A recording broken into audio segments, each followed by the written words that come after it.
Selamat malam para netizen dimanapun kita berada, salam inspirasi bagi kita semua ya. P3 dalam beberapa survei yang ada begitu kan ya, dari hasil realcon dari KPU ternyata lolos mereka. Dan sekarang begitu mengejutkan, P3 mengatakan begini ya. P3 ikut PDIP ajukan hak angket kecurangan pemilu di DPR.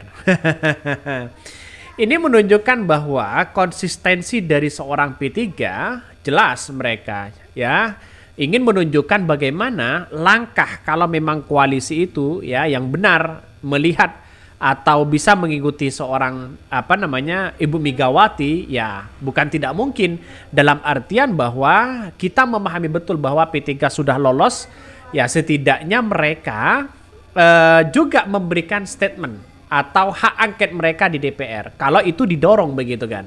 Maka kemudian ini akan semakin seru begitu. Istana semakin panik. Terus kemudian ya Jokowi juga semakin panik. Prabowo juga semakin panik. Di DPR mereka akan kalah jelas mereka.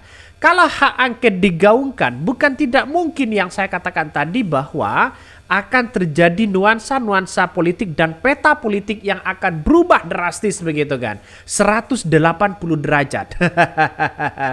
Mengapa saya katakan seperti itu? Karena nampaknya P3 ini satu-satunya partai yang kecil ya di Senayan, tapi memungkinkan mereka kalau bersatu bersama untuk menjadi oposisi di situ.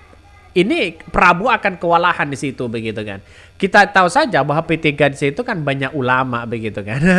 Kalau sudah banyak ulama, para kiai, para tokoh politik begitu kan, melihat dengan adanya istana mungkin ya panik hari ini begitu.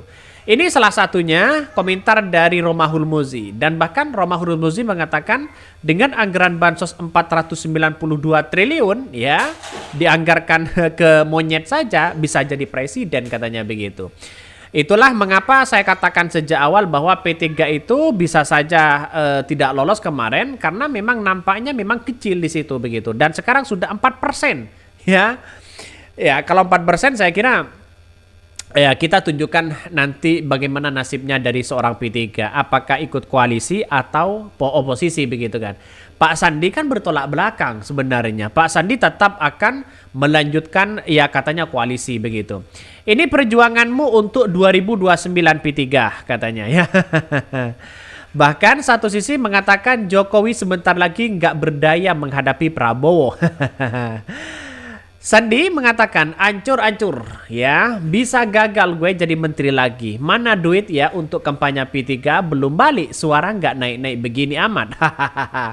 Jadi inilah komentar-komentar netizen. Pak Sandi mengatakan boleh-boleh aja P3 di situ begitu kan ya bergabung kepada koalisi Prabowo Gibran. Ya sah saja secara demokrasi silakan. Tapi 2029 mungkin ya P3 akan semakin nyungsep kalau tidak mengikuti arah konstituen yang ada di bawah. Kalau mereka ikut yang konstituen yang ada di bawah, insya Allah ada kemungkinan besar bisa terjadi 2029 akan gampang, hanya 4% begitu kan.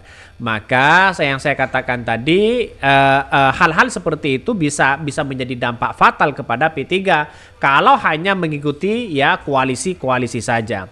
Apakah artinya bahwa Sandiaga Uno yang kebelet kekuasaan hingga ia menawarkan diri untuk menjadi bagian dari kekuasaan? Saya jadi curiga bahwa Sandiaga Uno adalah titipan Prabowo dan Jokowi untuk menghancurkan kubu 03. Wah, ya terlalu dalam lah komentar-komentar netizen ini begitu kan. Saya yakin semua orang punya kepentingan masing-masing di situ. Tapi bukan berarti kita harus berspekulasi apa begitu kan. Tapi nampaknya cukup menjadi perhatian ketika P3 ya bersama oposisi PDIP, Nasdem, PKB, terus kemudian PKS. Saya yakin dan saya yakinnya 2029 akan gampang untuk mencari 4%. Karena nampaknya kesalahan fatal kepada P3 sekarang ini karena memang acu tak acu di situ. Mau dukung sana, dukung sini, dukung sana. Di pertengahan ketuanya diganti dan sebagainya. Itu yang punya dampak di situ begitu kan. Maka hal ini bisa saja nuansa-nuansa politik seperti ini bisa saja berubah drastis di situ begitu. Bukannya kalian mau merepotkan ke sono. Mau berapat ke sono katanya begitu.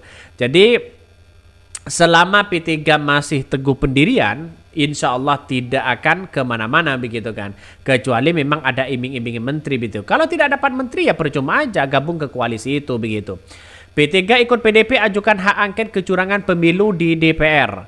Ketua Majelis Pertimbangan P3 ya M. Romah Hurmuzi menegaskan partainya pendukung hak angket ya untuk mengusut kecurangan pemilu yang diusulkan PDP. P3 PDP merupakan rekan koalisi pengusung Ganjar Mahfud MD di Pilpres 2024. Berdasarkan ya hal ini, Romah Hurmuzi mengatakan itu merupakan kesepakatan dari pertemuan-pertemuan antar ketum. Maka berdasarkan ini dia menuturkan hak angket diperlukan untuk mengungkap segala dugaan kecurangan yang terjadi sepanjang pemilu di 2024. Betul begitu kan?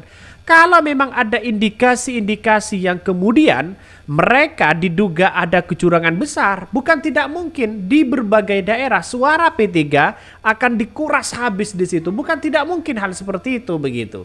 Maka kalau P3 kawal pemilu ini, hak angket itu dimainkan di situ begitu kan, ya bisa saja ditemukan bahwa P3 tidak hanya 4%, bahkan bisa lebih di situ begitu. Ya kita bayangkan kalau nuansa-nuansa politiknya sekarang ini kalau kalau saya amati betul begitu di situ bisa saja lebih dari 4% begitu kan. Maka jangan sampai ada kesalahan fatal lagi di situ begitu kan. Maka dari P3 sendiri harus melihat di daerah-daerah yang lain, bisa saja suaranya diambil oleh mereka begitu. Maka nuansa-nuansa politik ini sering terjadi begitu kan, penggelembungan suara dan sebagainya. Hal ini diperlukan untuk membuka seterang-terangnya berbagai narasi kecurangan pemilu yang muncul sehingga tidak perlu alergi atau khawatir dengan bergulirnya ini. Menurut dia masih terlalu dini untuk memutuskan bahwa paslon 02 Prabowo Gibran memenangkan Pilpres di 2024. Juga masih terlalu pagi ya menyikapi pemerintah baru karena pemenangnya siapa bahkan belum diumumkan oleh KPU itu sendiri. Hak angket yang diusulkan PDP disambut baik oleh koalisi pengusung paslon 01 Anies Baswedan dan Muhaimin Iskandar. Bahkan koalisi Amin menunggu langkah PDP untuk mengambil sikap awal dari DPR. Nah, maka kepentingan-kepentingan dari PDP apa, dari 03 apa, dari 02 apa, dari 01 apa begitu kan. Maka kalau memang ini tujuannya adalah ingin mengungkap tabir dugaan-dugaan kepalsuan yang selama ini beredar, ya silahkan begitu kan. Karena nampaknya hari ini istana mulai agak panik ketika mendengar hak angket ini. Banyak yang tidak setuju, banyak yang lemes di situ begitu kan, lemas begitu kan. Mendengar hak angket ini begitu, bisa saja ya dibatalkan pemilu ini begitu, bisa saja diulang dan sebagainya. Oke, yang mungkin itu yang kami sampaikan. Ya tonton terus channel Hodari Podcast Rakyat ini karena ada berita-berita menarik dan viral setiap harinya. Salam para netizen, salam inspirasi bagi kita semua. Jangan lupa di subscribe channel YouTube Hodari Podcast Rakyat ini.